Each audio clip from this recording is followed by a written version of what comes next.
ಪ್ರೀತಿಯ ರೈತ ಬಾಂಧವರೇ ಹಾಗೂ ನೆಲ್ಮೆಯ ಚಂದನ ವಾಹಿನಿಯ ವೀಕ್ಷಕರೇ, ತಮಗೆಲ್ಲರಿಗೂ ಕೃಷಿ ಇಲಾಖೆಯ ಪ್ರಾಯೋಜಿತ ರೈತ ಮಿತ್ರ ನೇರ ಫೋನ್ ಇನ್ ಕಾರ್ಯಕ್ರಮಕ್ಕೆ ಪ್ರೀತಿಯ ಸ್ವಾಗತ. ರೈತ ಬಾಂಧವರೇ, ಯಾವುದೇ ಒಂದು ಅಭಿವೃದ್ಧಿಶೀಲ ಹೊಂದಿರುವಂತಹ ಒಂದು ರಾಷ್ಟ್ರದಲ್ಲಿ, ಅದರಲ್ಲೂ ವಿಶೇಷವಾಗಿ ಅದರ ಒಂದು ಆರ್ಥಿಕ ಅಭಿವೃದ್ಧಿಯಲ್ಲಿ ಕೃಷಿ ಬಹಳ ಮಹತ್ತರವಾದ ಒಂದು ಪಾತ್ರವನ್ನು ವಹಿಸುತ್ತೆ.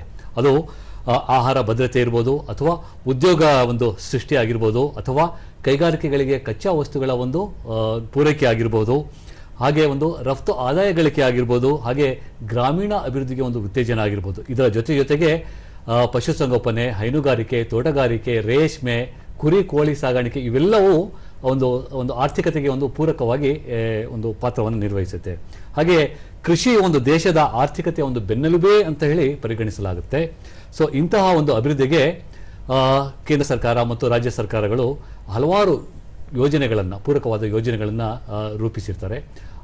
ಅದರಲ್ಲೂ ವಿಶೇಷವಾಗಿ ಕರ್ನಾಟಕ ರಾಜ್ಯ ಕೃಷಿ ಇಲಾಖೆ ಇಂತಹ ಹಲವಾರು ಯೋಜನೆಗಳನ್ನು ರೈತರ ಮನೆ ಬಾಗಿಲಿಗೆ ಅನುಷ್ಠಾನ ಮಾಡುವ ಮೂಲಕ ರೈತರ ಜೀವನಾಡಿಯಾಗಿ, ರೈತರ ಒಂದು ಬೆನ್ನೆಲುಬಾಗಿ ಕೈ ಹಿಡಿದು ಬೆಳೆಯ ಒಂದು ಭೂಮಿಯ ಒಂದು ಸಿದ್ಧತೆ ಮಾಡಿಕೊಳ್ಳುವ ಹಂತದಿಂದ ಬಿತ್ತನೆ, ಬೆಳೆಯ ಹಂತಗಳು, ಕಟಾವು ಮತ್ತು ಕೊಯ್ಲಿನೋತ್ತರ, ಹಾಗೆಯೇ ಕೃಷಿಯ ಒಂದು ಸಂಸ್ಕರಣೆ ಮತ್ತು ಮೌಲ್ಯವರ್ಧನೆ ಅಲ್ಲಿವರೆಗೂ ಸಹ ವಿವಿಧ ಹಂತಗಳಿಗೆ ಹಲವಾರು ಯೋಜನೆಗಳನ್ನು ರೂಪಿಸ್ತಾ ಅನುಷ್ಠಾನ ಮಾಡುವ ಮೂಲಕ ರೈತರ ಒಂದು ಏಳಿಗೆಗೆ, ರೈತರ ಒಂದು ಆರ್ಥಿಕ ಸಬಲೀಕರಣರಾಗೋದಕ್ಕೆ ಶ್ರಮಿಸ್ತಾ ಇದೆ. ಬನ್ನಿ ರೈತ ಬಾಂಧವರೇ, ಇವಾಗ ನಾವು ಈ ಒಂದು ಪ್ರಸಕ್ತ ಸಾಲಿನ ಕೃಷಿ ಇಲಾಖೆಯಿಂದ ರೈತರಿಗೆ ದೊರೆಯುವಂತಹ ಯೋಜನೆಗಳು ಯಾವ್ಯಾವುದು ಅನ್ನೋ ಒಂದು ನೋಡೋಣ. ಇವಾಗ ನಾವು ಈ ಒಂದು ವಿಷಯವನ್ನು ಚರ್ಚೆ ಮಾಡೋದಕ್ಕೆ ನಮ್ಮೊಡನೆ ಇವತ್ತು ನಮ್ಮ ಕರ್ನಾಟಕ ರಾಜ್ಯ ಕೃಷಿ ಇಲಾಖೆಯ ಒಂದು ಕೃಷಿ ನಿರ್ದೇಶಕರಾದಂತಹ ಡಾಕ್ಟರ್ ಪುತ್ರ ಜಿ.ಟಿ. ಸಾಹೇಬರು ಆಗಮಿಸಿದ್ದಾರೆ ನಮ್ಮ ಸ್ಟುಡಿಯೋದಲ್ಲಿ. ಸರ್, ತಮಗೆ ಚಂದನ ವಾಹಿನಿಯ ಪರವಾಗಿ ಮತ್ತು ರೈತ ಬಾಂಧವರ ಪರವಾಗಿ ಹೃತ್ಪೂರ್ವಕವಾದ ಒಂದು ಸ್ವಾಗತವನ್ನು ಕೊಡ್ತೇನೆ ಸರ್. ನಮಸ್ತೆ. ಸೊ ರೈತ ಬಾಂಧವರೇ, ತಾವು ಈ ಒಂದು ವಿಷಯಕ್ಕೆ ತಮ್ಮ ಪ್ರಶ್ನೆಗಳು ಸೀಮಿತವಾಗಿರಬೇಕು. ಅಂದರೆ ಕೃಷಿ ಇಲಾಖೆಯ ಯೋಜನೆಗಳು, ಪ್ರಮುಖ ಯೋಜನೆಗಳ ಬಗ್ಗೆ ಸೀಮಿತವಾಗಿರಲಿ. ದೂರವಾಣಿ ಸಂಖ್ಯೆ ಟಿವಿ ಪರದೆ ಮೇಲೆ ಬರ್ತಾ ಹೋಗುತ್ತೆ. 08025999 ಮತ್ತು 0802354269. ಬನ್ನಿ ರೈತ ಬಾಂಧವರೇ, ತಡವೇಕೆ ನಾವೀಗ ಈ ಒಂದು ಕೃಷಿ ಇಲಾಖೆಯಿಂದ ದೊರೆಯುವಂತಹ ಪ್ರಮುಖ ಯೋಜನೆಗಳನ್ನು ಚರ್ಚೆ ಮಾಡ್ತಾ ಹೋಗೋಣ. ಸರ್, ಈಗ ಪ್ರಾರಂಭ ಒಂದು ಹಂತದಲ್ಲಿ ಪ್ರಥಮವಾಗಿ ಕೇಳಬೇಕು ಅಂತಂದರೆ, ಪ್ರಮುಖವಾಗಿ ಕೃಷಿ ಇಲಾಖೆಯಿಂದ ದೊರೆಯುವಂತಹ ಯೋಜನೆಗಳ ಹೆಸರುಗಳನ್ನು ತಾವು ದಯಮಾಡಿ ರೈತ ಬಾಂಧವರಿಗೆ ಮಂಜೂರು ಮಾಡ್ಕೋಬೇಕು ಸರ್. ಕರ್ನಾಟಕ ರಾಜ್ಯ ಕೃಷಿ ಇಲಾಖೆಯಿಂದ ರೈತರಿಗೆ ಅನೇಕ ಯೋಜನೆಗಳು ಈಗಾಗಲೇ ಜಾರಿಯಲ್ಲಿದೆ. ಪ್ರಮುಖವಾಗಿ ಹೇಳಬೇಕು ಅಂತ ಹೇಳಿದ್ರೆ, ರೈತರು ತಾವು ಏನು ನಿತ್ಯವಾಗಿ ಏನು ಬೇರೆ ಬೇರೆ ಚಟುವಟಿಕೆಗಳನ್ನು ಮಾಡ್ತಾರೆ, ಬಿತ್ತನೆ ಬೀಜದಿಂದ ಹಿಡಿದು ಅದು ಕಟಾವು ತನಕ ಇರುವಂಥ ಅನೇಕ ಯೋಜನೆಗಳಿದೆ. ಪ್ರಮುಖವಾದ ಯೋಜನೆ ಅಂತ ಹೇಳಿದ್ರೆ ಬಿತ್ತನೆ ಬೀಜ ವಿತರಣೆ, ಇದನ್ನು ಸಹಾಯಧನದಲ್ಲಿ ಬಿತ್ತನೆ ಬೀಜ ವಿತರಣೆ ಇದೆ. ಅದೇ ರೀತಿ ಕೃಷಿ ಯಾಂತ್ರೀಕರಣ ಇದೆ. ಆಮೇಲೆ ಸೂಕ್ಷ್ಮ ನೀರಾವರಿಯನ್ನು ಕೊಡೋದಕ್ಕೆ ಕೂಡ ಅನೇಕ, ನಿಮಗೆ ಗೊತ್ತಿದ್ದಾಗೆ ತುಂತುರು ನೀರಾವರಿ, ಹನಿ ನೀರಾವರಿ ಕೂಡ, ಅದನ್ನು ಕೂಡ ಸಹಾಯಧನದಲ್ಲಿ ಕೊಡ್ತೀವಿ. ಕೃಷಿ ಭಾಗ್ಯ ಅಂತ ತುಂಬಾ ಒಂದು ಜನಪ್ರಿಯ ಯೋಜನೆ ಇದೆ. ಹೈಟೆಕ್ ಹಾರ್ವೆಸ್ಟರ್ ಹಬ್ ಅನ್ನೋದಿದೆ. ಈ ತರ ಅನೇಕ ಯೋಜನೆಗಳು ಕೃಷಿ ಇಲಾಖೆಯಿಂದ ಸುಮಾರು ವರ್ಷಗಳಿಂದ ಜಾರಿಯಲ್ಲಿ ಅನುಷ್ಠಾನ ಮಾಡ್ತಾ ಇದೆ. ಸರ್, ಇಂಥ ಒಂದು ಯೋಜನೆಗಳನ್ನ ನೋಡ್ತಾ ಇದ್ದೀವಿ. ನೀವು ಹೇಳಿದಂಗೆ ಸುಮಾರು ವರ್ಷಗಳಿಂದ ಇಂಥ ಯೋಜನೆಗಳು ನೋಡ್ತಾ ಬರ್ತಿದ್ದೀವಿ.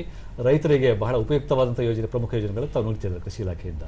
ಈಗ ಪ್ರಸಕ್ತ ಸಾಲಿನಲ್ಲಿ 2026-27ನೇ ಸಾಲಿನಲ್ಲಿ ಇದನ್ನು ಹೊರತುಪಡಿಸಿ ಬೇರೆ ಯಾವ್ದಾದ್ರು ಹೊಸ ಯೋಜನೆಗಳನ್ನು ರೂಪಿಸಲಾಗಿದೆ? ಹೌದು, ಈಗ 26-27ನಲ್ಲಿ ಸಾಲಿನಲ್ಲಿ ಆಯವ್ಯಯದಲ್ಲಿ ಕೃಷಿ ಇಲಾಖೆಯಿಂದ ಅನೇಕ ಒಂದು ಹೊಸ ಯೋಜನೆಗಳನ್ನು ಕೂಡ ನಾವು ಘೋಷಣೆ ಮಾಡಿದ್ದೀವಿ. ಇದರಲ್ಲಿ ಪ್ರಮುಖವಾಗಿ ಹೇಳಬೇಕು ಅಂತ ಹೇಳಿದ್ರೆ, ಒಂದು ವಸುಧಾಮೃತ ಅನ್ನೋದೊಂದು ಹೊಸ ಯೋಜನೆ ಇದೆ. ವಸುಧಾಮೃತ ಅಂತ ಹೇಳಿದ್ರೆ, ಇದು ಹೆಚ್ಚಾಗಿ ಒಂದು ಮಣ್ಣಿನ ಆರೋಗ್ಯವನ್ನು ಕಾಪಾಡಲು ಬೇಕಾಗಿರುವಂಥ ಒಂದು ಹಸಿರೆಲೆ ಗೊಬ್ಬರ ಇರ್ಬೋದು, ಅಥವಾ ಜೈವಿಕ ಗೊಬ್ಬರ ಇರ್ಬೋದು, ಇದನ್ನೆಲ್ಲ ಕೊಡುವಂಥ ಒಂದು ಸಹಾಯಧನದಲ್ಲಿ ಕೊಡುವಂಥ ಒಂದು ಯೋಜನೆ ಇದು ವಸುಧಾಮೃತ.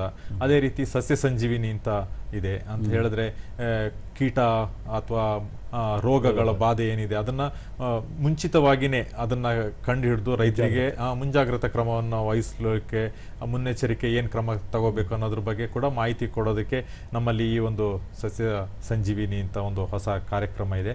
ಅದೇ ರೀತಿ ತಮಗೆಲ್ಲ ಗೊತ್ತಿದ್ದಾಗೆ ಕೃಷಿ ಯಾಂತ್ರೀಕರಣ ಏನು ನಡೀತಿತ್ತು, ಇದಕ್ಕೆ ನಾವು ಕೈ ಚಾಲಿತ ಮತ್ತು ಎತ್ತು ಚಾಲಿತ ಕೆಲವು ಯಂತ್ರಗಳನ್ನ ಕೂಡ ನಾವು ಸಹಾಯಧನದಲ್ಲಿ ಕೊಡೋದಕ್ಕೆ ಒಂದು ಯೋಜನೆಗಳಿದೆ. ಅಂದ್ರೆ ಕೆಲವು ರೈತರು, ಅತಿ ಸಣ್ಣ ರೈತರು ಎಲ್ಲಿ ಹೆಚ್ಚಿನ ಒಂದು ಯಾಂತ್ರಿಕತೆ ಅಳವಡಿಸ್ಕೊಳ್ಳೋಕ್ಕಾಗಲ್ಲ, ಅಲ್ಲಿ ಕೂಡ ಇದೊಂದು ಉಪಯೋಗ ಆಗುತ್ತೆ. ಇದನ್ನು ಕೂಡ ನಾವು ಈ ಸಲ ನಾವು ಅಳವಡಿಸ್ಕೊಂಡಿದ್ದೀವಿ. ಅದೇ ರೀತಿ ತಮಗೆಲ್ಲ ಗೊತ್ತಿದ್ದ ಹಾಗೆ ಹೈಟೆಕ್ ಹಾರ್ವೆಸ್ಟರ್ ಹಬ್ ಅಂತ ನಾನು ಆಗಲೇ ಹೇಳಿದೆ. ಇದರಲ್ಲಿ ಕಟಾವಿಗೆ ಬೇಕಾಗಿರುವಂಥ ಅನೇಕ ಒಂದು ಆಧುನಿಕ ಯಂತ್ರೋಪಕರಣಗಳು ಇದೆ. ಅದ್ರ ಜೊತೆ ನಾವು ಈ ಸಲ ನಾಟಿಗೆ ಕೂಡ ಬೇಕಾಗಿರುವಂಥ ಅನೇಕ ಒಂದು ಯಂತ್ರೋಪಕರಣಗಳು ಏನಿರಬೇಕು, ನಾಟಿ ಇರ್ಬೋದು ಅಥವಾ ನಿಖರ ಬಿತ್ತನೆ ಅಂತ ನಾವು ಏನು ಹೇಳ್ತೀವಿ, ಅದಕ್ಕೆ ಕೂಡ ಬೇಕಾಗಿರುವಂಥ ಯಂತ್ರೋಪಕರಣಗಳ ಮೇಲೆ ನಾವು ಸಹಾಯಧನವನ್ನು ಕೊಡ್ತಾ ಇದ್ದೀವಿ. ಅಂದರೆ ಈಗ ಒಂದು ಪ್ರಸಕ್ತ ಒಂದು ಆಯವ್ಯಯದಲ್ಲಿ ಘೋಷಣೆ ಮಾಡಿದಂಥ ಇವು ವಿನೂತನ ಪ್ರಮುಖ ಯೋಜನೆಗಳು, ಇನ್ನೂ ಕೆಲವು ಅನೇಕ ಯೋಜನೆ. ಕರೆ ಇದೆ ಸರ್, ಒಂದು ಕರೆ ಬರ್ತಾ ಇದೆ. ಕರೆ ಸ್ವೀಕರಿಸಿ ಪ್ರಶ್ನೆ ನೋಡಿ ಮತ್ತೆ ನಮ್ಮ ಚರ್ಚೆಯನ್ನು ಮುಂದುವರಿಸೋಣ. ಸಂತೋಷ್ ಅನ್ನೋರು ಚಿಕ್ಕನಾಯಕನಹಳ್ಳಿಯಿಂದ ಕರೆ ಮಾಡ್ತಾ ಇದ್ದಾರೆ. ಹಲೋ ಸಂತೋಷ್ ಅವರೇ. ನಮಸ್ತೆ ಸರ್. ನಮಸ್ತೆ ಸಂತೋಷ್ ಅವರೇ, ಪ್ರಶ್ನೆ ಕೇಳಿ. ಈ ಕೃಷಿ ಇಲಾಖೆಯಲ್ಲಿ ನಮ್ಗೆ ತೆಂಗು ಬೆಳೆಗೆ ಮತ್ತು ಹನಿ ನೀರಾವರಿಗೆ ಏನಾದ್ರು ಸಬ್ಸಿಡಿ ಸಿಗ್ತಾ ಇದೆಯಾ? ಯಾಕಂದ್ರೆ ನಾವು ಕಳೆದ ವರ್ಷ ಹಾಕಿದ್ವಿ, ಏನೋ ನಮ್ಗೆ ಇನ್ನೂ ಅಪ್ಡೇಟ್ ಬಂದಿಲ್ಲ. ಆಯ್ತು, ನಿಮ್ದು ತೆಂಗು ಬೆಳೆ ತೋಟಗಾರಿಕೆ ಬೆಳೆ ಇದೆ, ಅದಕ್ಕೆ ಹನಿ ನೀರಾವರಿ ಕೇಳ್ತಾ ಇದ್ದಾರೆ, ಉತ್ತರ ಕೊಡ್ತಾರೆ. ಹೌದು ಕೇಳಿ. ತಮಗೆಲ್ಲ ಗೊತ್ತಿರೋ ಹಾಗೆ ತೆಂಗು ಬೆಳೆಗೆ ಅಥವಾ ಇನ್ನಿತರ ತೋಟಗಾರಿಕೆ ಬೆಳೆಗಳಿಗೆ ಈಗ ನಾನು ಏನು ಹೇಳಿದ್ಮೇಲೆ ಸೂಕ್ಷ್ಮ ನೀರಾವರಿ ಯೋಜನೆ, ಅದರಲ್ಲಿ ಪ್ರಮುಖವಾಗಿ ಹನಿ ನೀರಾವರಿ ಯೋಜನೆಯನ್ನು ತೋಟಗಾರಿಕೆ ಇಲಾಖೆ ವತಿಯಿಂದ ಅದನ್ನು ಅನುಷ್ಠಾನ ಮಾಡ್ತಾ ಇದ್ದಾರೆ. ಅಂದರೆ ಕೃಷಿ ಇಲಾಖೆ ವತಿಯಿಂದ ನಾವು ತೆಂಗು ಬೆಳೆ ಅಥವಾ ತೋಟಗಾರಿಕೆ ಬೆಳೆಗಳಿಗೆ ಕೊಡ್ತಾ ಇಲ್ಲ. ತಾವು ಸಮೀಪದ ತೋಟಗಾರಿಕಾ ಇಲಾಖೆ ಅಂದರೆ ತೋಟಗಾರಿಕಾ ಅಧಿಕಾರಿಗಳಿರ್ಬೋದು, ತಾಲೂಕು ಮಟ್ಟದಲ್ಲಿ ಇರ್ತಾರೆ, ತಾಲೂಕು ಮಟ್ಟದಲ್ಲಿ ಹೆಚ್ಚಾಗಿ ಇರ್ತಾರೆ, ಅವ್ರನ್ನ ತಾವು ಕೇಳಿ ತಗೋಬಹುದು. ಬಟ್ ಆ ಯೋಜನೆ ತೋಟಗಾರಿಕೆ ಬೆಳೆಗಳಿಗೆ ಇನ್ನೂ ಅನುಷ್ಠಾನದಲ್ಲಿದೆ, ಚಾಲ್ತಿಯಲ್ಲಿದೆ. ಸರಿ ಸರ್, ಈಗ ಮುಂದುವರಿದಾಗಿದ್ದಲ್ಲಿ ಈಗ ಬಿತ್ತನೆ ಕಾರ್ಯ ನಡೀತಾ ಇದೆ ಸರ್ ರಾಜ್ಯದಲ್ಲಿ.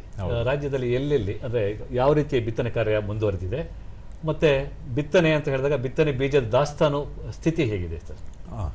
ಈಗ ತಮಗೆಲ್ಲ ಗೊತ್ತಿರುವ ಹಾಗೆ ಕರ್ನಾಟಕ ರಾಜ್ಯದಲ್ಲಿ ನಾವು ಸುಮಾರು ಮುಂಗಾರು ನಮ್ಮದು ಪ್ರಮುಖವಾದ ಒಂದು ಹಂಗಾಮು. ಮುಂಗಾರಿನಲ್ಲಿ ಸುಮಾರು 84 ಲಕ್ಷ ಹೆಕ್ಟೇರ್ ನಮ್ಮದು ಗುರಿ ಇದೆ, ಬಿತ್ತನೆ ಗುರಿ. ಈಗಾಗಲೇ ನಾವು ಸುಮಾರು 28 ಲಕ್ಷ ಹೆಕ್ಟೇರ್ನಲ್ಲಿ ಅಂತ ಹೇಳಿದ್ರೆ ಸುಮಾರು 33% ಪ್ರದೇಶದಲ್ಲಿ ಈಗಾಗಲೇ ವಿವಿಧ ಬೆಳೆಗಳ ಬಿತ್ತನೆ ಆಗಿದೆ.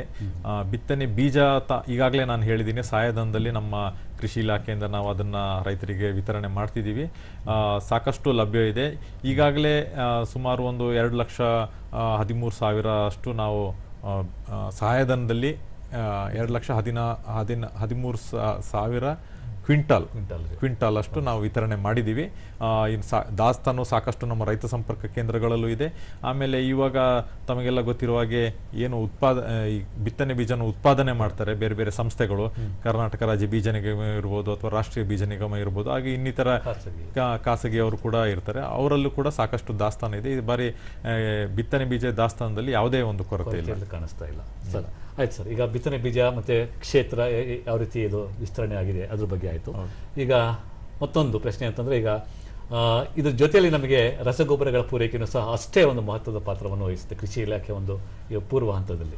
ಸೊ ಈ ಒಂದು ರಸಗೊಬ್ಬರಗಳ ಒಂದು ದಾಸ್ತಾನು ಹೇಗಿದೆ, ಮತ್ತೆ ಅದು ಬೇರೆ ಬೇರೆ ಇದರಲ್ಲಿ ಕಪ್ಪು ದಾಸ್ತಾನು ಹೇಗಿದೆ? ಈಗ ತಮಗೆಲ್ಲ ಗೊತ್ತಿರುವ ಹಾಗೆ ಕೇಂದ್ರ ಸರ್ಕಾರದಿಂದ ಏನು ನಮ್ಮ ರಸಗೊಬ್ಬರ ರಾಜ್ಯ ಸರ್ಕಾರಕ್ಕೆ ವಿತರಣೆ ಆಗ್ತಾ ಇದೆ, ಈ ಬಾರಿ ಈಗ ಸದ್ಯದ ಮಟ್ಟಿಗೆ ಈ ದಿನದಲ್ಲಿ ನಮ್ಮಲ್ಲಿ ರಾಜ್ಯದಲ್ಲಿ ಸುಮಾರು 11 ಲಕ್ಷ ಮೆಟ್ರಿಕ್ ಟನ್ ಅಷ್ಟು ರಸಗೊಬ್ಬರದ ದಾಸ್ತಾನು ಇದೆ. ಇದರಲ್ಲಿ ಎಲ್ಲ ರಸಗೊಬ್ಬರ ಕೂಡ ಸೇರಿದೆ ಅಂತ ಹೇಳಿದ್ರೆ ಇದರಲ್ಲಿ DAP ಇರ್ಬೋದು, ಪ್ರಮುಖವಾಗಿ ಯೂರಿಯಾ, ಕಾಂಪ್ಲೆಕ್ಸ್, MOP, SSP ಇದು ಎಲ್ಲ ಸೇರಿ ಸುಮಾರು 11 ಲಕ್ಷ ಮೆಟ್ರಿಕ್ ಟನ್ ಅಷ್ಟು ದಾಸ್ತಾನು ಇದೆ. ಈಗ ಸದ್ಯದ ಮಟ್ಟಿಗೆ ಯೂರಿಯಾ ಮತ್ತು ಕಾಂಪ್ಲೆಕ್ಸಲ್ಲಿ ಯಾವುದೇ ರೀತಿ ಏನು ಕೊರತೆ ಏನಿಲ್ಲ, ರೈತರು ಇದನ್ನು ಪಡ್ಕೋಬೋದು. ಆಮೇಲೆ ಯಾವ ರೀತಿ ರಸಗೊಬ್ಬರವನ್ನು ತಗೋಬೇಕು ಅಂತ ಹೇಳಿದ್ರೆ ಹೊಸದಾಗಿ ನಾವು ಕೆಲವು ಅಂತ ಹೇಳಿದ್ರೆ ನಿಯಂತ್ರಣ ಕ್ರಮಗಳನ್ನ ಕೂಡ ನಾವು ಪರದೆ ಮೇಲೆ ಕಾಪು ದಾಸ್ತಾನು ಜೊತೆಲಿ ಕಾಣಿಸ್ತಾ ಇದೆ. ಹೌದು, ಕಾಪು ದಾಸ್ತಾನು ಅಂತ ಹೇಳಿದ್ರೆ ತಮಗೆಲ್ಲ ಗೊತ್ತಿರೋ ಹಾಗೆ ಇದನ್ನ ನಮ್ಮ ರಾಜ್ಯ ಸರ್ಕಾರ ಬಫರ್ ಸ್ಟಾಕ್ ಅಂತ ಸುಮಾರು ಇಟ್ಕೊಂಡಿರುವಂಥದ್ದು. ಈಗ ಈ ತನಕ ನಮ್ಮಲ್ಲಿ ಸುಮಾರು 76,000 ಮೆಟ್ರಿಕ್ ಟನ್ ಅಷ್ಟು ಕಾಪು ದಾಸ್ತಾನು ಇದೆ. ಇದು ತೀರಾ ಅವಶ್ಯಕತೆ ಬಂದಾಗ ನಾವು ಎಲ್ಲಿ ಸಮೀಪದ ಒಂದು ಸಹಕಾರ ಪ್ಯಾಕ್ಸ್ ಅಂತ ಏನು ಹೇಳ್ತಾರೆ, ಸಹಕಾರ ಸಂಘಗಳ ಏನು ರಸಗೊಬ್ಬರ ಡೀಲರ್ಸ್ ಇರ್ತಾರೆ ಅವ್ರಿಗೆ ಕೂಡ ಕೊಡೋದಕ್ಕೆ ಪ್ರಾಥಮಿಕ ಪತ್ತಿನ ಸಹಕಾರ ಸಂಘಗಳು ಇರುತ್ತದೆ, ಅವರಿಗೆ ನಾವು ಈ ಒಂದು ಕಾಪು ದಾಸ್ತಾನಿರೋ ರಸಗೊಬ್ಬರನ್ನ ನಾವು ಅವರಿಗೆ ಕೊಡ್ತೀವಿ. ಸರ್, ಮತ್ತೊಂದು ಕರೆ ಬರ್ತಾ ಇದೆ. ಧಾರವಾಡದಿಂದ ಸಿದ್ದು ಅನ್ನೋರು ಕರೆ ಮಾಡ್ತಾ ಇದ್ದಾರೆ.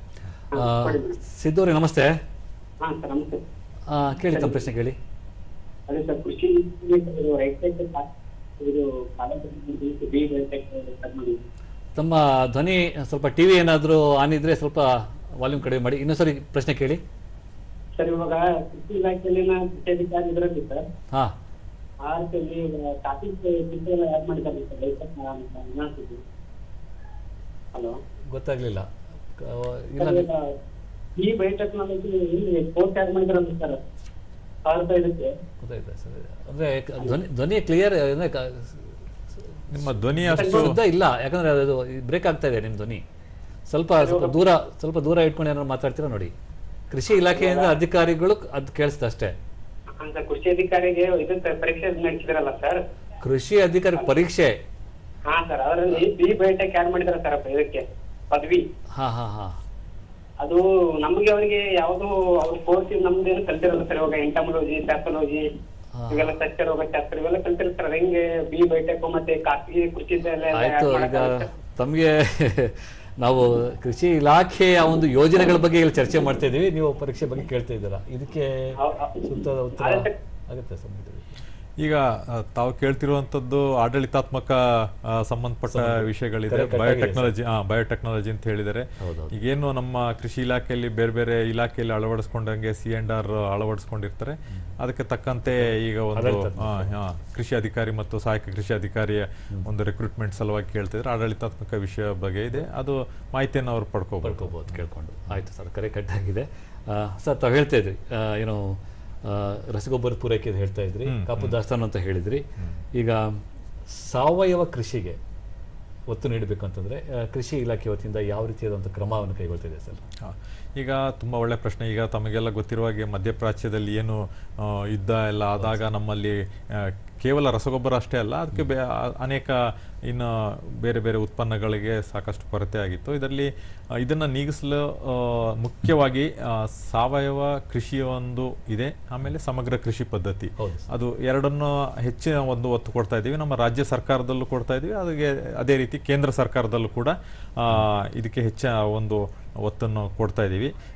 ಪ್ರಮುಖ ಯೋಜನೆಗಳು ಅಂತ ಹೇಳಿದ್ರೆ ತಮಗೆಲ್ಲ ಗೊತ್ತಿದ್ದಾಗೆ ಭಾರತ ಸರ್ಕಾರದಿಂದ ಇದಕ್ಕೊಂದು national mission on natural farming ಅಂತ ಹೇಳಿದ್ರೆ ರಾಷ್ಟ್ರೀಯ ನೈಸರ್ಗಿಕ ಕೃಷಿ ಇದರ ಬಗ್ಗೆ ಒಂದು ಮಿಷನ್ ಇದೆ. ಇದರಲ್ಲಿ ನಮ್ಮ ರಾಜ್ಯದಲ್ಲಿ ಕೂಡ ಇದು ಅನುಷ್ಠಾನ ಮಾಡ್ತಾ ಇದ್ದೀವಿ. ಹಿಂದಿನ ವರ್ಷದಲ್ಲಿ ಸುಮಾರು 990 ಗುಚ್ಛಗಳಲ್ಲಿ ಇದನ್ನು ನಾವು ಅನುಷ್ಠಾನ ಮಾಡಿದ್ವಿ. ಈ ಸಲ ಕೂಡ ಸುಮಾರು 282 ಗುಚ್ಛಗಳಲ್ಲಿ ಅನುಷ್ಠಾನ ಮಾಡ್ತಾ ಇದ್ದೀವಿ. ಇದರಲ್ಲಿ ಸಾಕಷ್ಟು ರೈತರಿಗೆ ಅರಿವು ಮೂಡಿಸೋದಕ್ಕೆ ಕಾರ್ಯಕ್ರಮಗಳಿದೆ. ಅದೇ ರೀತಿ ಅದನ್ನು ಹೇಗೆ ಅಳವಡಿಸ್ಕೊಳ್ಬೇಕು ಅನ್ನೋದ್ರ ಬಗ್ಗೆ ಪ್ರಮಾಣೀಕರಣ ಮಾಡೋದಕ್ಕೆ ಕೂಡ ಇದೆ. ಸಾಕಷ್ಟು ತರಬೇತಿಗಳು ಕೂಡ ಇದೆ, ರೈತರು ಇದರದ ಒಂದು ಲಾಭವನ್ನು ಪಡ್ಕೋಬಹುದು. ಅದೇ ರೀತಿ ಈ ಬಾರಿ ನಮ್ಮ ಆಯವ್ಯಯದಲ್ಲೂ ಕೂಡ ಹಿಂದಿನ ಬಾರಿ ತಮಗೆಲ್ಲ ಗೊತ್ತಿದ್ದಾಗೆ ಜೊಯ್ಡಾ ಒಂದು ತಾಲೂಕನ್ನು ಸಾವಯವ ತಾಲೂಕಾಗಿ ಪರಿವರ್ತನೆ ಮಾಡೋದಕ್ಕೆ ಘೋಷಣೆ ಮಾಡಿದ್ವಿ, ಅದು ಅನುಷ್ಠಾನದಲ್ಲಿದೆ. ಈ ಬಾರಿ ಪಾಂಡವಪುರ ಒಂದು ತಾಲೂಕನ್ನು ನಾವು ಸಾವಯವ ತಾಲೂಕಾಗಿ ಪರಿವರ್ತನೆ ಮಾಡೋದಕ್ಕೆ ಒಂದು ಯೋಜನೆ ಕೂಡ ಘೋಷಣೆ ಆಗಿದೆ. ಇದನ್ನು ಕೂಡ ನಾವು ಮಾಡ್ತಾ ಇದ್ದೀವಿ. ಇದಿಷ್ಟಲ್ಲದೆ ನಮ್ಮದು ಈ ಒಂದು ಸಮಗ್ರ ಕೃಷಿ ಪದ್ಧತಿಗೆ ಬಂದಾಗ ನಮ್ಮಲ್ಲಿ ಕೂಡ ಇದಕ್ಕೆ ಬೇಕಾಗಿರುವಂಥ ಯೋಜನೆಗಳಿದೆ. ರಾಷ್ಟ್ರೀಯ ಕೃಷಿ ವಿಕಾಸ ಯೋಜನೆ ಅಂತ, ಇದರಲ್ಲಿ ಸಮಗ್ರ ಕೃಷಿ ಪದ್ಧತಿಯನ್ನು ಅಳವಡಿಸ್ಕೊಳ್ಳೋದಕ್ಕೆ ಯೋಜನೆ ಇದೆ. ಅದೇ ರೀತಿ ರೈತ ಸಮೃದ್ಧಿ ಯೋಜನೆ ಅಂತ ಏನು ಕಳೆದ 2 ವರ್ಷದಿಂದ ಸಮೃದ್ಧಿ ಬಗ್ಗೆ ಚರ್ಚೆ ಮುಂದುವರಿಸೋಣ. ಈಗ ಇನ್ನೊಬ್ರು ಕರೆ ಮಾಡ್ತಾರೆ, ಮಹಾದೇವಿ ಅನ್ನೋರು ಹಾವೇರಿಯಿಂದ ಕರೆ ಮಾಡ್ತಾರೆ. ಹಲೋ ಮೇಡಮ್, ನಮಸ್ತೆ. ನಮಸ್ತೆ, ಪ್ರಶ್ನೆ ಕೇಳಿ. ಸರ್, ನಮ್ದು ಮಳೆಯು ಒಂದ್ ಜೋರ್ ಬಂದು ಒಡ್ಡು ಹೊಡೆದ್ ಬಿಟ್ಟತ್ರಿ. ಅದಕ್ಕಾಗಿ ಗೌರ್ಮೆಂಟ್ ಇಂದ ನಮ್ಗೆ ಏನ್ರ ಸವಲತ್ತುಗಳು ಯೋಜನೆಗಳು ಸಿಗೋದಿಲ್ಲೇನ್ರಿ? ಫಸ್ಟ್ ಒಂದ್ರಿ.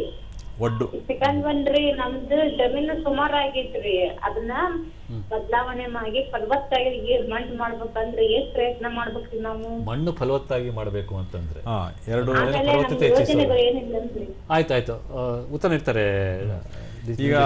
ಈಗಾಗಲೇ ಮಣ್ಣಿನ ಫಲವತ್ತತೆಯನ್ನು ಹೆಚ್ಚಿಸ್ಕೊಳ್ಳಿಕ್ಕೆ ನಮ್ಮಲ್ಲಿ ಅನೇಕ ಯೋಜನೆಗಳಿದೆ. ಈಗಾಗಲೇ ನಾನು ಕೆಲವು ಯೋಜನೆಗಳನ್ನು ಹೇಳಿದ್ದೀನಿ. ಇದರಲ್ಲಿ ಪ್ರಮುಖವಾಗಿ ಸಾವಯವ ಕೃಷಿ ಅಳವಡಿಸ್ಕೊಳ್ಳೋದ್ರ ಬಗ್ಗೆ ಹೇಳಿದಾಗ ನಮ್ಮಲ್ಲಿ ಏನು ಒಂದು ಹಸಿರೆಲೆ ಗೊಬ್ಬರ ಬೀಜಗಳು ನಮ್ಮಲ್ಲಿ ಸಹಾಯಧನದಲ್ಲಿ ಲಭ್ಯ ಇದೆ. ಅದನ್ನು ಕೂಡ ಅವರು ಪಡ್ಕೊಂಡು ಸತತವಾಗಿ ಒಂದೇ ವರ್ಷದಲ್ಲಿ ಅದನ್ನೇನು ಫಲವತ್ತತೆಯಾಗಿ ಮಾಡೋಕ್ಕಾಗಲ್ಲ. ಹಸಿರೆಲೆ ಗೊಬ್ಬರ ಬಿತ್ತನೆ ಬೀಜಗಳನ್ನ ಅವರು ಪಡ್ಕೊಂಡು ಅದನ್ನು ಕೂಡ ಅಳವಡಿಸ್ಕೊಳ್ಬೋದು. ಅದೇ ರೀತಿ ಇನ್ನು ಅನೇಕ ಸಾವಯವ ಅಂಶವನ್ನು ಪೂರಕವಾಗಿ ಹೆಚ್ಚಿಸಲು ನಮ್ಮಲ್ಲಿ ಜೈವಿಕ ಗೊಬ್ಬರಗಳು ಸಾಕಷ್ಟು ಇದೆ, ಅದನ್ನು ಕೂಡ ಉಪಯೋಗಿಸ್ಕೋಬಹುದು. ಆಮೇಲೆ ಕೇಳಿ ಒಡ್ಡು ಜಮೀನು ಏನೋ ಹಾನಿಯಾಗಿದೆಯಾ? ಕರೆ ತಾಂತ್ರಿಕ ಇದರಿಂದ ಕಟ್ ಆಗಿದೆ ಸರ್. ಕರೆ ಹೇಳಿ ಸರ್. ಒಡ್ದು ಜಮೀನು ಏನಾದರೂ ಹಾನಿ ಆದಲ್ಲಿ ಅವರು ಸಮೀಪದ ಅಂದರೆ ಕಂದಾಯ ಇಲಾಖೆ ಅಥವಾ ಕೃಷಿ ಇಲಾಖೆಯಲ್ಲಿ ಅವರು ಸಂಪರ್ಕ ಮಾಡಿದ್ರೆ ಅದರಲ್ಲಿ ಏನಾದರೂ ಅಂದರೆ ಹೆಚ್ಚಿನ ಒಂದು ಮಳೆ ಹಾನಿಯಿಂದ ಆದರೆ ಅದಕ್ಕೆ ಆವಾಗ ಏನು ನಮ್ಮದು NDRF ನಾರ್ಮ್ಸ್ ಅಂತ ಇರ್ತದೆ, ಅದಕ್ಕೆ ಒಂದು ಪರಿಹಾರ ಸಿಗುವ ಸಾಧ್ಯತೆ ಇದೆ. ಬಟ್ ಅದು ಆ ಪರ್ಟಿಕ್ಯುಲರ್ NDRF ನಿಯಮಾವಳಿ ಪ್ರಕಾರ ಇದ್ದರೆ ಅವ್ರಿಗೆ ಸಿಗುತ್ತೆ. ರಾಷ್ಟ್ರೀಯ ವಿಪತ್ತು ನಿರ್ವಹಣಾ ಇದರಿಂದ. ಹೌದು. ಸರ್, ಈಗ ಒಂದು ಜಾಹೀರಾತು ಇದೆ, ಅದನ್ನು ವೀಕ್ಷಿಸಿ ಮತ್ತೆ ನಮ್ಮ ಚರ್ಚೆಯನ್ನು ಮುಂದುವರಿಸೋಣ. ರೈತ ಸಮೃದ್ಧಿ ಬಗ್ಗೆ ಹೇಳ್ತಾ ಇದ್ರು ತಾವು, ಒಂದು ಜಾಹೀರಾತು ವೀಕ್ಷಿಸ್ಕೊಂಡು ಬರೋಣ. ಓಕೆ. ಪ್ರೀತಿಯ ರೈತ ಬಾಂಧವರೇ, ರಾಜ್ಯದ ಮಳೆಯಾಶ್ರಿತ ಪ್ರದೇಶಗಳಲ್ಲಿ ಸುಸ್ಥಿರ ಕೃಷಿಯನ್ನು ಸ್ಥಾಪಿಸಲು, ಮಳೆ ನೀರಿನ ಸಮರ್ಥ ಬಳಕೆಗಾಗಿ ಹಾಗೂ ಕೃಷಿ ಉತ್ಪಾದಕತೆಯನ್ನು ಹೆಚ್ಚಿಸಲು ರೈತರ ಅತ್ಯಂತ ಜನಪ್ರಿಯವಾಗಿದ್ದ ರಾಜ್ಯ ಸರ್ಕಾರದ ಮಹತ್ವಾಕಾಂಕ್ಷಿ ಯೋಜನೆಯಾದ ಕೃಷಿ ಭಾಗ್ಯ ಯೋಜನೆಯನ್ನು ರಾಜ್ಯಾದ್ಯಂತ ಅನುಷ್ಠಾನ ಮಾಡಲಾಗುತ್ತಿದೆ. ಎಲ್ಲ ವರ್ಗದ ರೈತರು ಪ್ಯಾಕೇಜ್ ಮಾದರಿಯಲ್ಲಿ ಕ್ಷೇತ್ರ ಬದು, ಕೃಷಿ ಹೊಂಡ, ಪಾಲಿಥೀನ್ ಹೊದಿಕೆ, ತಂತಿ ಬೇಲಿ, ಪಂಪ್ಸೆಟ್ ಹಾಗೂ ಸೂಕ್ಷ್ಮ ನೀರಾವರಿ ಘಟಕಗಳನ್ನು ಸಹಾಯಧನದಡಿ ಅನುಷ್ಠಾನಗೊಳಿಸಬಹುದಾಗಿದ್ದು, ಈ ಕುರಿತು ಹೆಚ್ಚಿನ ಮಾಹಿತಿಗಾಗಿ ತಮ್ಮ ಸಮೀಪದ ಹೋಬಳಿಯ ರೈತ ಸಂಪರ್ಕ ಕೇಂದ್ರ ಅಥವಾ ತಾಲೂಕು ಸಹಾಯಕ ಕೃಷಿ ನಿರ್ದೇಶಕರ ಕಚೇರಿಯನ್ನು ಸಂಪರ್ಕಿಸಲು ಕೋರಲಾಗಿದೆ. ಇದು ಕರ್ನಾಟಕ ರಾಜ್ಯ ಕೃಷಿ ಇಲಾಖೆಯ ಪ್ರಕಟಣೆ. ಸಮಸ್ತ ವೀಕ್ಷಕರಿಗೆ ಮತ್ತೊಮ್ಮೆ ತಮಗೆ ಕೃಷಿ ಇಲಾಖೆಯ ಪ್ರಾಯೋಜಿತ ರೈತ ಮಿತ್ರ ನೇರ ಫೋನ್ ಇನ್ ಕಾರ್ಯಕ್ರಮಕ್ಕೆ ಸ್ವಾಗತ ಕೋರ್ತಾ, ಇವತ್ತು ನಾವಿಲ್ಲಿ ಕೃಷಿ ಇಲಾಖೆಯಿಂದ ದೊರೆಯುವ ಪ್ರಮುಖ ಯೋಜನೆಗಳ ಬಗ್ಗೆ ಚರ್ಚೆ ಮಾಡ್ತಾ ಇದ್ವಿ. ರಾಜ್ಯದ ವಿವಿಧ ಭಾಗಗಳಿಂದ ಸಾಕಷ್ಟು ರೈತರು ಕರೆ ಮಾಡ್ತಾನೆ ಇದ್ದಾರೆ, ಅವರಿಗೆ ನಾವು ಉತ್ತರ ನೀಡ್ತಾ ಇದ್ದೀವಿ. ಈ ಒಂದು ಚರ್ಚೆಯನ್ನು ಮುಂದುವರಿಸಿದೆ ಆದರೆ ಸರ್, ತಾವು ಹೇಳ್ತಾ ಇದ್ರಿ ರೈತ ಸಮೃದ್ಧಿ ಯೋಜನೆ ಬಗ್ಗೆ ಹೇಳ್ತಾ ಇದ್ರಿ, ಅದ್ರ ಬಗ್ಗೆ ಸ್ವಲ್ಪ ತುಸು ಮಾಹಿತಿ ನೀಡ್ತೀರಾ? ರೈತ ಸಮೃದ್ಧಿ ಯೋಜನೆಯಲ್ಲಿ ಒಂದು 2-3 ಘಟಕಗಳಿದೆ. ಅದರಲ್ಲಿ ಪ್ರಮುಖವಾಗಿರುವಂಥದ್ದು ಈ ಸಮಗ್ರ ಕೃಷಿ ಪದ್ಧತಿಯನ್ನು ಅಳವಡಿಸಿಕೊಳ್ಳುವಂಥದ್ದು. ನಮ್ಮಲ್ಲಿ ಯಾರು ಈಗ ಕೃಷಿ ಭಾಗ್ಯ ಯೋಜನೆಯಲ್ಲಿ ಫಲಾನುಭವಿಗಳಿದ್ದಾರೆ ಅವರಿಗೆ ಕೂಡ ಹೆಚ್ಚುವರಿ ಘಟಕಗಳು ಕೊಡ್ತೀವಿ. ಸಮಗ್ರ ಕೃಷಿ ಪದ್ಧತಿಯಲ್ಲಿ ಪ್ರಮುಖವಾಗಿರುವಂಥದ್ದು ಪಶುಸಂಗೋಪನೆ. ತಮಗೆಲ್ಲ ಗೊತ್ತಿರುವ ಹಾಗೆ ಪಶುಸಂಗೋಪನೆಯನ್ನು ಅಲ್ಲಿ ಅಳವಡಿಸ್ಕೋಬಹುದು. ಜೇನು ಕೃಷಿಯನ್ನು ಮಾಡೋದಕ್ಕೆ ಅವಕಾಶ ಇದೆ. ಇದು ಕೂಡ ರೈತ ಸಮೃದ್ಧಿ ಯೋಜನೆಯಲ್ಲಿ ಪ್ರಮುಖವಾದ ಘಟಕಗಳು. ಅದು ಅಲ್ಲದೆ ಈಗ ಅನೇಕ ರೈತರು ಅಥವಾ ರೈತ ಗುಂಪುಗಳಿಗೆ ಈಗ ಏನು ಮಾರುಕಟ್ಟೆ ಮಾಡಬೇಕಾಗುತ್ತೆ ಅವರ ಉತ್ಪನ್ನಗಳನ್ನ, ಅದಕ್ಕೆ ಬೇಕಾಗಿರುವಂಥದ್ದು ಬ್ರ್ಯಾಂಡಿಂಗ್ ಇರ್ಬೋದು, ಲೇಬ್ಲಿಂಗ್ ಇರ್ಬೋದು, ಅಥವಾ ಮಾರ್ಕೆಟ್ ಕನೆಕ್ಷನ್ ಅಂತ ಹೇಳಿದ್ರೆ ಮಾರುಕಟ್ಟೆ ಸಂಪರ್ಕವನ್ನು ಸಾಧಿಸಲಿಕ್ಕೆ ಬೇಕಾಗಿರುವಂಥ ಏನು ಒಂದು ಆರ್ಥಿಕ ನೆರವನ್ನು ಕೂಡ ಇದರಲ್ಲಿ ನಾವು ಕೊಡೋದಕ್ಕೆ ಅವಕಾಶ ಇದೆ. ಒಳ್ಳೆಯ ಒಂದು ಯೋಜನೆ ಘಟಕಗಳಿದೆ ಸರ್ ಈ ಒಂದು ಇದರಲ್ಲಿ. ಸರ್, ಮತ್ತೊಬ್ರು ಕರೆ ಮಾಡ್ತಾರೆ, ಕಾರ್ತಿಕ್ ಅನ್ನೋರು ಹರಪನಹಳ್ಳಿಯಿಂದ ಕರೆ ಮಾಡ್ತಿದ್ದಾರೆ. ಹಲೋ ಕಾರ್ತಿಕ್ ಅವರೇ, ನಮಸ್ಕಾರ. ನಮಸ್ತೆ ಸರ್. ಪ್ರಶ್ನೆ ಕೇಳಿ ಸರ್. ನಾವು ಹಸಿರೆಲೆ ಗೊಬ್ಬರದ ಬೀಜ ಕೊಡ್ಬೇಕಾಯ್ತು. ಹಸಿರೆಲೆ ಗೊಬ್ಬರದ ಬೀಜ ಚೆನ್ನಾಗಿ ಬೀಜ ನಮ್ಮಲ್ಲಿ ಸಿಗ್ತಾ ಇಲ್ಲ, ನಮ್ಮ ಕೃಷಿ ಆಫೀಸಲ್ಲಿ ಸಿಗ್ತಾ ಇಲ್ಲ. GKVK ಸಿಗ್ತಾ ಅಂತ ಹೇಳ್ತಾರೆ, ಅಲ್ಲಿ ನಾವು ದೂರ ಆಗುತ್ತೆ. ತಾವು ಎಲ್ಲಿಂದ ಕರೆ ಮಾಡ್ತಾರೆ? ಹರಪನಹಳ್ಳಿ ಅಲ್ಲ? ಹೌದಾ ಮೇಡಮ್ ಸರ್. ತಮ್ದು ರೈತ ಸಂಪರ್ಕ ಕೇಂದ್ರ ಯಾವ್ದು ಬರುತ್ತೆ? ತಮ್ದು ಯಾವ? ನಾವು ತೆಲಗಿ ಹೋಬಳಿ ಅಂತ ಸರ್. ತೆಲಗಿ ರೈತ ಸಂಪರ್ಕ ಕೇಂದ್ರ. ಹೌದು ಸರ್. ಓಕೆ. ಈಗ ಏನು ಹಸಿರೆಲೆ ಸಿಗ್ತಾ ಇಲ್ಲ ಸರ್, ಅಲ್ಲಿ ಕೇಳಿದ್ರೆ ಅಲ್ಲಿ ತರಿಸಿಲ್ಲ ತರಿಸಿಲ್ಲ ಅಂತ ಹೇಳ್ತಾರೆ ಸರ್ ಅವರು. ಈಗೇನು ಹಸಿರೆಲೆ ಗೊಬ್ಬರ ಬಗ್ಗೆ ಲಭ್ಯತೆ ಬಗ್ಗೆ ಕೇಳ್ತಾ ಇದ್ದಾರೆ. ನಮ್ಮಲ್ಲಿ ಈಗ ಆಲ್ರೆಡಿ ಒಂದು ಕೇಂದ್ರ ವಲಯದ ಯೋಜನೆಗಳಿದೆ. ಅದಲ್ಲದೆ ಈ ಸಲ ಒಂದು ಜಿಲ್ಲಾ ವಲಯದ ಯೋಜನೆ ಸಾವಯವ ಇಂಗಾಲ ಅಂತಲೂ ಕೂಡ ಇದೆ. ಅವರು ಜಿಲ್ಲಾ ಮಟ್ಟದಲ್ಲಿ ಕಾರ್ಯಕ್ರಮವನ್ನು ರೂಪಿಸ್ಬಿಟ್ಟು ಅಲ್ಲಿ ವಿತರಣೆ ಮಾಡೋಕ್ಕೆ ಅವಕಾಶ ಇದೆ. ನಾವು ಅದನ್ನು ಅವ್ರು ಏನು ಕೇಳ್ತಾ ಇದ್ದಾರೆ ಅದ್ರ ಬಗ್ಗೆ ನಾವು ಮಾಹಿತಿಯನ್ನು ಕೊಡ್ತೀವಿ. ಆ ಸಂಪರ್ಕ ಕೇಂದ್ರ ಏನಿದೆ ಅಲ್ಲಿ ಸಂಪರ್ಕ ಮಾಡಿದ್ರೆ ಅಲ್ಲಿ ಅದು ತರಿಸಿಕೊಡುವಂಥ ವ್ಯವಸ್ಥೆ. ಆಯಿತು. ನಿಮ್ಮ ಹತ್ತಿರದ ರೈತ ಸಂಪರ್ಕ ಕೇಂದ್ರಕ್ಕೆ ಹೇಳಿ, ಅದು ಅವರ ನಮಗೆ ಮನವಿ ಕೊಟ್ಟಾಗ ತಕ್ಷಣ ಅದನ್ನು ನಾವು ಅದು ಪೂರೈಕೆ ಮಾಡ್ತೀವಿ. ನಿರ್ದೇಶಕರು ಸಾಹೇಬ್ರು ಹೇಳಿದ್ರು, ಸಿಗುತ್ತೆ ತಮಗೆ. ಸರ್, ಈಗ ಅದೇ ನಮ್ಮ ಇದನ್ನು ಹೊರತುಪಡಿಸಿ ಈಗ ಸಾವಯವ ಕೃಷಿ ಬಗ್ಗೆ ಅದೆಲ್ಲ ಆಯಿತು, ರೈತ ಸಮೃದ್ಧಿ ಒಳ್ಳೆ ಘಟಕಗಳಿದ್ದು ಅದೆಲ್ಲ ಹೇಳಿದ್ರಿ ತಾವು. ಈಗ ಬೆಳೆ ವಿಮೆ ಅನ್ನುವ ಒಂದು ಬಹಳ ಪ್ರಮುಖವಾದಂತಹ ಒಂದು ಯೋಜನೆ ಸರ್ ಕೃಷಿ ಇಲಾಖೆಯಲ್ಲಿ. ಸೊ ಇದರ ಬಗ್ಗೆ ತುಸು ಮಾಹಿತಿ ನೀಡಿ, ಮತ್ತೆ ಇದರ ಏನಾದರೂ ಒಂದು ದಿನಾಂಕಗಳು ಏನಾದರೂ ಇಷ್ಟಿಷ್ಟೇ ದಿನಾಂಕಗಳಲ್ಲಿ ಮಾಡಬೇಕು ಅಂತ ಇದೆಯಾ? ಬೆಳೆ ವಿಮೆ ನಮ್ಮ ಕೃಷಿ ಇಲಾಖೆಯಲ್ಲಿ ಬಹುಮುಖ್ಯವಾದ ಒಂದು ಕಾರ್ಯಕ್ರಮ. ತಮಗೆಲ್ಲ ಗೊತ್ತಿರುವ ಹಾಗೆ ಕೃಷಿಯ ಬಹುತೇಕ ಎಲ್ಲ ಬೆಳೆಗಳನ್ನು ನಾವು ಈ ಬೆಳೆ ವಿಮೆ ವ್ಯಾಪ್ತಿಗೆ ಒಳಪಡಿಸಿದ್ದೀವಿ. ಈಗಾಗಲೇ ಅಧಿಸೂಚನೆಯನ್ನು ಹೊರಡಿಸಲಾಗಿದೆ.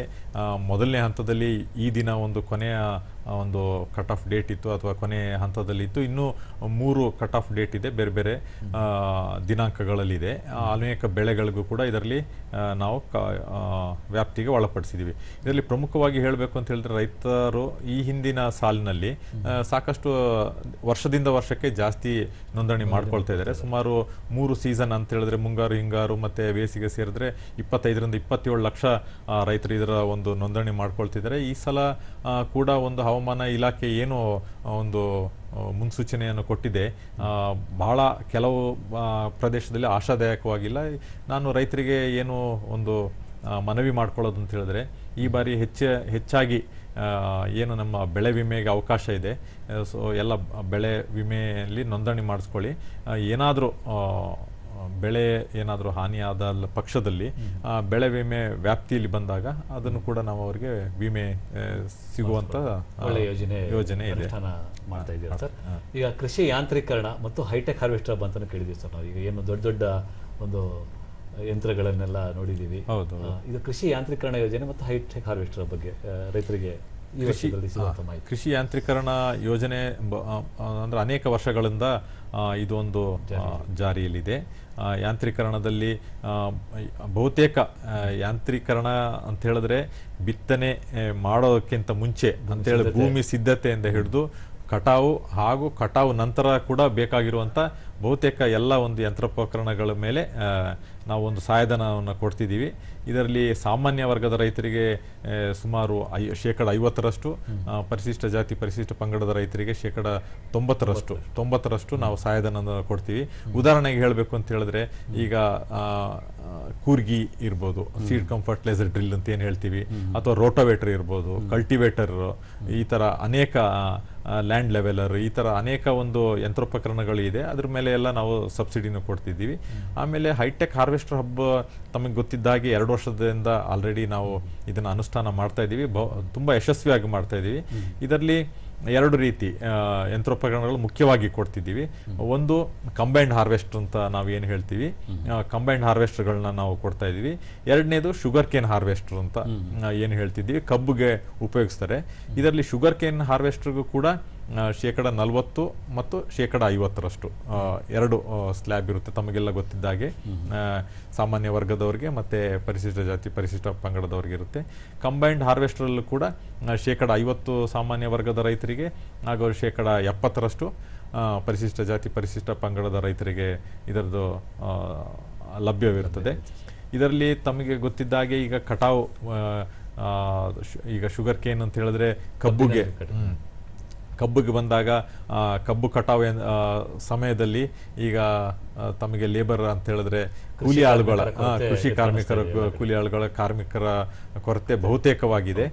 ಈ ಒಂದು ಯೋಜನೆಯನ್ನು ಪಡೆದುಕೊಂಡು ಅನೇಕ ರೈತರು ಈ ಒಂದು ಶುಗರ್ ಕೇನ್ ಹಾರ್ವೆಸ್ಟರ್ನ ಪಡೆದುಕೊಂಡು ಬಹಳ ಸಂತೋಷವಾಗಿದ್ದಾರೆ.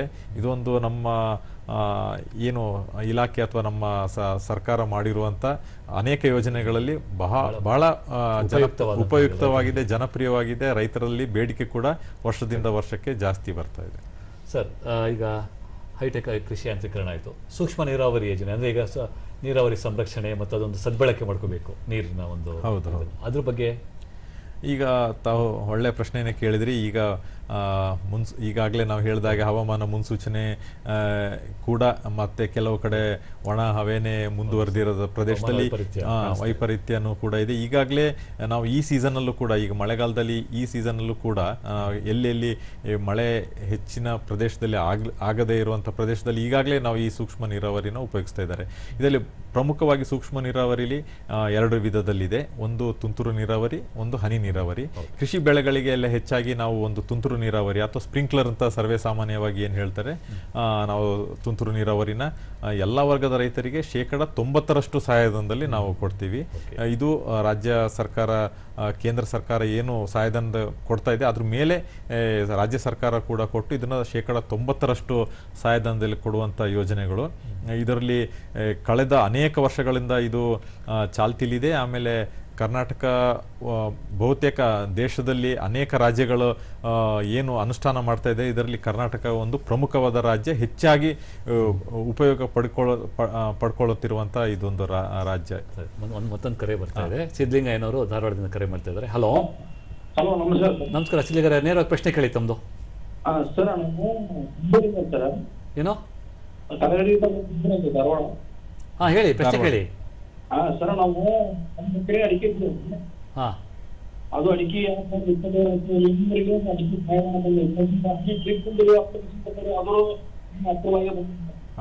ಅಡಿಕೆ ಬೆಳೆ ಅಂತಂದ್ರೆ ಅದು ತೋಟಗಾರಿಕೆ ಸಂಬಂಧಪಟ್ಟಂಗೆ.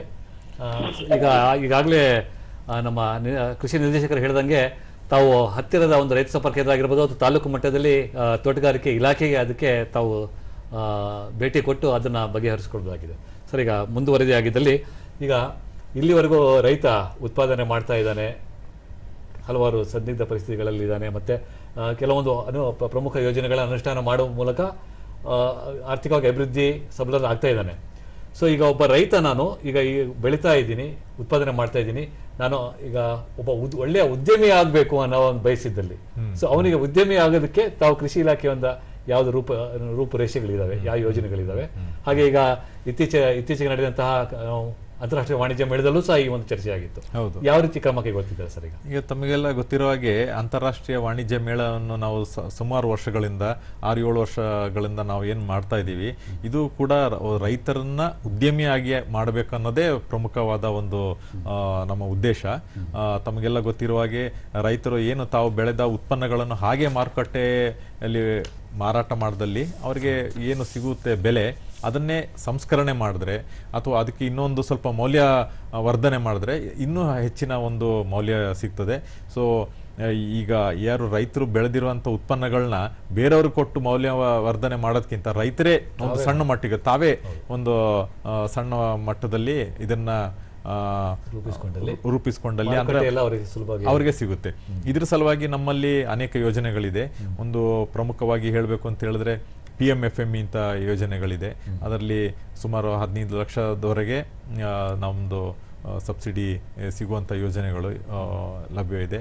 ಅದೇ ರೀತಿ ತಮಗೆಲ್ಲ ಗೊತ್ತಿರುವ ಹಾಗೆ ಕರ್ನಾಟಕ ಮೊದಲನೇ ರಾಜ್ಯ. ಇಲ್ಲಿ ಒಂದು ಸೆಕೆಂಡರಿ ಅಗ್ರಿಕಲ್ಚರ್ ಅಂತ ಹೇಳಿದ್ರೆ ಏನು, ಇದರಲ್ಲಿ ನಮ್ಮ ಏನು ಉತ್ಪನ್ನಗಳು ಬರ್ತದೆ, ಕಟಾವು ಆದ ನಂತರ ನಾವೇನು ಅದನ್ನು ಸಂಸ್ಕರಣೆ ಮಾಡೋದಕ್ಕೆ ಉಪಯೋಗಿಸ್ತೀವಿ, ಅದಕ್ಕೆ ಇರುವಂಥ ಅನೇಕ ಯೋಜನೆಗಳನ್ನ ಇದರಲ್ಲಿ ನಾವು ಕೊಡ್ತಾ ಇದ್ದೀವಿ. ಸರ್, ಒಳ್ಳೆ ಮಾಹಿತಿ ನೀಡ್ತಾ ಇದ್ದೀರಾ. ಅಂತಿಮವಾಗಿ ಒಂದು 30 ಸೆಕೆಂಡಲ್ಲಿ ತಾವು ಒಂದು 20 ಸೆಕೆಂಡಲ್ಲಿ ಸಮಯ ಮೀರ್ತಾ ಇದೆ, ರಾಜ್ಯದ ರೈತರಿಗೆ ಕೃಷಿ ನಿರ್ದೇಶಕರಾಗಿ ನೀವು ಏನಾದರೂ ಒಂದು ಕಿವಿ ಮಾತು ಹೇಳದೆ ಬಯಸಿದ್ದಲ್ಲಿ ಏನು ಕಿವಿ ಮಾತು ಹೇಳ್ತೀರಾ ಸರ್? ಈಗ ತಮಗೆಲ್ಲ ಗೊತ್ತಿರೋ ಹಾಗೆ ಕೃಷಿ ಇಲಾಖೆಯ ಒಂದು ಮುಖ್ಯ ಉದ್ದೇಶ ಅಂತ ಹೇಳಿದ್ರೆ ಈಗ ರೈತರು ಆರ್ಥಿಕವಾಗಿ ಸಬಲರಾಗಬೇಕು. ಅದೇ ರೀತಿ ಒಂದು ನಮ್ಮ ಏನು ಪರಿಸರ ಒಂದು ಏನಿದೆ, ಪರಿಸರನೂ ಕೂಡ ಹಾಳು ಮಾಡದೆ ಅದನ್ನು ಕೂಡ ಸುಸ್ಥಿರ ಕೃಷಿಯನ್ನು ಮಾಡಬೇಕು. ಈ ಒಂದು ನಿಟ್ಟಿನಲ್ಲಿ ನಮ್ಮಲ್ಲಿ ಏನು ಅನೇಕ ಯೋಜನೆಗಳಿದೆ, ಕೃಷಿ ಇಲಾಖೆ ವತಿಯಿಂದ ಏನು ಅನೇಕ ಯೋಜನೆಗಳಿದೆ, ಈಗಾಗಲೇ ನಾನು ಅದನ್ನು ಮತ್ತೆ ಹೇಳೋಕ್ಕೆ ಹೋಗೋದಿಲ್ಲ. ಈ ಯೋಜನೆಗಳ ಎಲ್ಲವನ್ನು ಉಪಯೋಗವನ್ನು ಮಾಡಿಕೊಂಡು ಸದ್ಬಳಕೆ ಮಾಡಿಕೊಂಡು ರೈತರು ಆರ್ಥಿಕವಾಗಿ ಸಬಲರಾಗಬೇಕು, ಸುಸ್ಥಿರ ಕೃಷಿಯನ್ನು ಮಾಡಬೇಕು, ಹಾಗೂ ರಾಜ್ಯದ ಒಂದು ಸಮೃದ್ಧಿಗೆ ಕೂಡ ಕೈ ಜೋಡಿಸ್ಕೋಬೇಕು ಅಂತ ನಾನು ಕೇಳ್ಕೊಳ್ತೀವಿ. ನೋಡಿದ್ರಲ್ಲ ರೈತ ಬಾಂಧವರೇ, ಈಗ ಇಷ್ಟು ಹಲವಾರು ಇನ್ನೂ ಹಲವಾರು ಯೋಜನೆಗಳು ನಾವು ಚರ್ಚೆ ಮಾಡದೆ ವಂಚಿತರಾಗಿದ್ದೀವಿ ಅಂತಂದ್ರೆ ಈಗ ಸಮಯದ ಅಭಾವದಿಂದ. ಸೊ ಅನ್ನದಾತನ ಒಂದು ಅಭಿವೃದ್ಧಿಯೇ ರಾಷ್ಟ್ರದ ಒಂದು ಅಭಿವೃದ್ಧಿಯ ಒಂದು ನಿಜವಾದ ಒಂದು ಮಾನದಂಡ ಅಂತ ಹೇಳುವ ಮೂಲಕ ನಮ್ಮ ಮಾನ್ಯ ಕೃಷಿ ನಿರ್ದೇಶಕರು ಎಲ್ಲ ಯೋಜನೆಗಳನ್ನು ಅಳವಡಿಸಿಕೊಂಡು ಆರ್ಥಿಕವಾಗಿ ಸದೃಢರಾಗಿ ಸಬಲೀಕರಣರಾಗಿ ಅಂತ ಹೇಳಿ ಬಯಸ್ತಾರೆ. ಸರ್, ತಮಗೆ ರಾಜ್ಯದ ರೈತ ಬಾಂಧವರ ಪರವಾಗಿ ಹಾಗೂ ಚಂದನ ವಾಹಿನಿಯ ಪರವಾಗಿ ಈ ಒಂದು ಕಾರ್ಯಕ್ರಮಕ್ಕೆ ಆಗಮಿಸಿ ಎಲ್ಲ ಮಾಹಿತಿ ನೀಡೋದಕ್ಕೆ ಧನ್ಯವಾದಗಳು ಸರ್. ಧನ್ಯವಾದಗಳು.